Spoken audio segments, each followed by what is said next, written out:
Hello, Growing Roots 2 students. We're going to be talking about two things today. One will be related to the violin. The other thing will be composing music. You'll have the opportunity to write your own music. Let's talk about how you're holding your violin. When we hold our violin to play, it's really important for our fingers to use the right type of pressure to get the strings to go down. We never want to squeeze, and you don't want to press or squeeze, and if you get tired of holding it with your left hand, that's going to lead to problems too.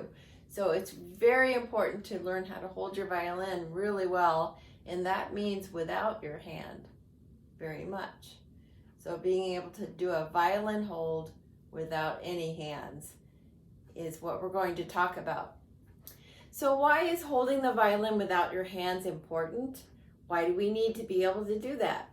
Well, as I said, if you're squeezing or holding something for a long time, you'll get tired. When you do a violin hold without any hands, you're going to be able to play with independent fingers. You're going to be able to play faster because you're not squeezing or holding something, and you'll be able to shift later on like we're starting to do with our slimy fingers, and you'll be able to do vibrato. Vibrato is when the hand moves back and forth or shakes like this. And if I do a really good hand vibrato, I can make it slow or faster. To get your violin up in the right position, let's make sure we go through the steps to getting our violin up. So feet together, make a V, and we'll bring our left foot out to the front, right to the side, upside down, and on your shoulder. Make sure that your chin rest is snuggled up under your jawbone and your shoulder is underneath. Before we go further, I want to make sure you have a good shoulder rest on too. So make sure you have a shoulder rest on. And then very carefully, you might want to do this over a couch or a bed or at least carpeting, and make sure that you can hold your violin up and maybe say the ABCs or sing Twinkle. Twinkle, twinkle, little star, how I wonder what you are. Up above the world so high, like a diamond in the sky. Twinkle, twinkle, little star, how I wonder what you are. And then bring your violin down into rest position and take a bow. Our composition assignment looks like this.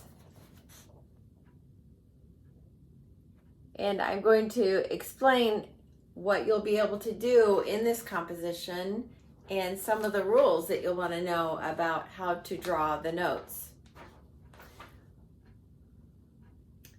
In this composition, you'll have 4 beats per measure. So there's a number 4. And you'll want to make sure that the stems go up for the notes that are above open G. So I'm going to draw open G, which is Grandpa G. And the stems for Grandpa G would go on the right side and they would go up. If you have a note belly button B, the notes can also go up, but they could also go down depending on if you're going to go up anyway. So there is the option of having the stems go up and down. So belly button B is kind of like the wild card. It can go either way. So it could go that way if you're going to go on up. So we're going to go up though, past belly button B. If you go from belly button B all the way up to open E or higher, anything above belly button B, so this is third space C, the stems will go down. So anything above that, the stems will go down. So anything below belly button B, the stems will go down, or up. The stems will go up, excuse me. And then anything above third space C, the stems would be going down.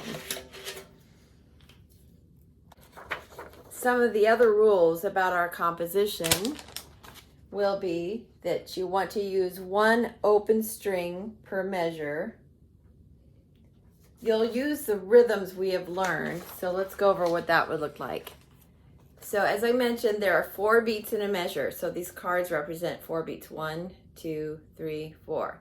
And so the rhythms you can use on any beat are going to be the quarter rest, quarter note, 2 eighth notes per beat, 4 16th notes per beat,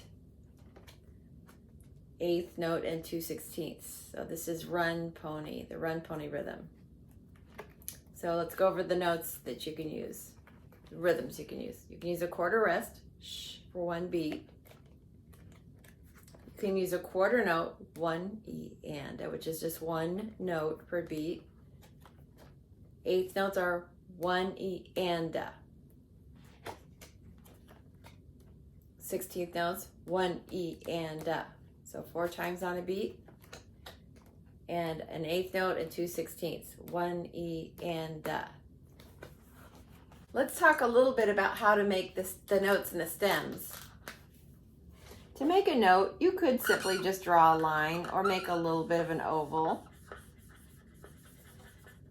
And all of the notes could start out with 1 stem because they can easily be turned into a beam or 2 beams for 16th notes. So if I had another note somewhere, I would make a stem on that side and then I would connect it with 1 beam if I wanted 2 eighth notes, or if I had 4 notes,